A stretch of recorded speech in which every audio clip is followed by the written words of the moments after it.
Chapter 15 of Kagurabachi was incredible from a composition standpoint, from a character development standpoint, and from a descriptive standpoint, because we learned about one of the more important characters in Kagurabachi, and that is Char. And I told you guys that she was going to be a linchpin of the series, and that is exactly what she is. We got her backstory. Our little Char was sold out, man. It's like getting stabbed, right? Like you got stabbed, it was painful. But to twist the knife, Hokuzono Sensei not only made it so that Char got sold out, that Char and her mom got sold out, I need to make that a little more clear, but they were sold out by her own pops. Her own pops. That is the shit that took that whole thing over the edge for me, because we understood that Char's blood was special. And the fact that their whole clan was wiped out except for the mom because, you know, she got away, and it was over a decade ago. So who did this? Was it the Hishaku? It actually makes sense that the Hishaku were trying to get their hands on the blood to try to make anything sort of similar to the blades that Kunishige made. But that's neither here nor there. We're not going to get into tinfoil hat theories. But they were sold out to Sojo, and that's how Sojo got the drop on them and ended up at their house. But let's talk about some even cooler shit that happened. Bro, did you see Chihiro's evolution? This is one of the things that I had a problem with in this chapter, and it's not more so how things played out, but it was the translation, right? They went from Kuro shred to Kuro scatter. So maybe I'm misinterpreting here. Maybe this was like him saying to the Kuro to scatter before they do shred. You know what I mean? But if not, I think that's a little off-putting because scatter doesn't sound as cool as shred. And let's be completely honest here, shred doesn't sound as cool as chigiri. Chigiri sounds so fucking cool. Maybe it's because it's Japanese and we don't really understand it, but it definitely sounds cool. Let's actually talk about this attack real quick because we got a JJK moment. And I know a lot of JJK fans out there that are reading this. Let me just explain real quick. So they explained that chigiri is a flurry of smaller cuts, right? It is a school of tiny Kuro. He didn't hit the guy because if you look at this, bro, he sliced the dude clean in half. He didn't hit him with a single slash, but a combination of 20 mini attacks. Now, what does that sound like to you guys? For any of you guys who read and or watch JJK, it definitely reminds me of, I'm not saying it's exactly like it. I know there's gonna be somebody out there, come on, bro, you're comparing this attack to Sukuna's almighty cleave. Is that what you're doing? No, I'm just saying it's sort of similar in that aspect. I really enjoyed that because he went into full instinct mode. It was his instinct to save Char. In the state of extreme concentration, he literally transcended logic to create this ability, which scares me for what Sojo's about to do. I'm petrified at the moment. But then we move into Chihiro actually executing these guys, and I promise you, it's just like an action flick, man. It took me by surprise because I'm like, damn, bro, just how much more graphic are we going to get with this? And obviously it was graphic in the sense of Chihiro doing his thing, but yeah, the whole Char getting sampled and cut up and all of that, bro, I couldn't deal with it. But the thing that resonates with a lot of us is Chihiro's heart of gold. Somebody said it in my comment section yesterday. He's a stoic protagonist with the heart of gold, right? While he may portray this hard, stale-faced guy on the outside, emotionless, we know what he really is. And it's about how he was raised. That parallel, that's something we have to talk about as well, right? The parallels for Chihiro and Char. Like, they were both raised by people who really loved them. Oh my God, like, just think about it even further. Not only were they raised by people who really loved them, they also wanted them to live their own life. They didn't want them to be like the parents, right? Chihiro's dad didn't want him to be like him. We learned that in the last chapter. Char's mom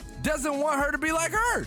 And they had to protect them from people looking for them. That's why Mr. Shiba erected that barrier over Kunishige's workshop, because they were trying to make sure that Chihiro's birth and just his whereabouts does not get out to the real world. And that is similar to Char. Her mom was trying to make sure that nobody knew that they were Kyonagis and protect her from what could potentially happen and what eventually happened. So the similarity similarities, and the overall moral of this was beautiful, bro. It's poetic. It's poetic for them to end up meeting the way that they do. And it's so poetic for Chihiro to rescue her the way that he did. Absolutely amazing. I love the way the story is being written, bro. I love it. I love it. It's so good. And then, bro, Chihiro, these action shots blow me away. This is some Matrix ass shit. And I love the Matrix, bro. Even the guys who, remember we were talking about it in the previous chapters, like, oh man, these guys might give Chihiro a problem. No, not at all. He beheaded them in a heartbeat, dude. It was crazy. It was crazy. Char never lost hope.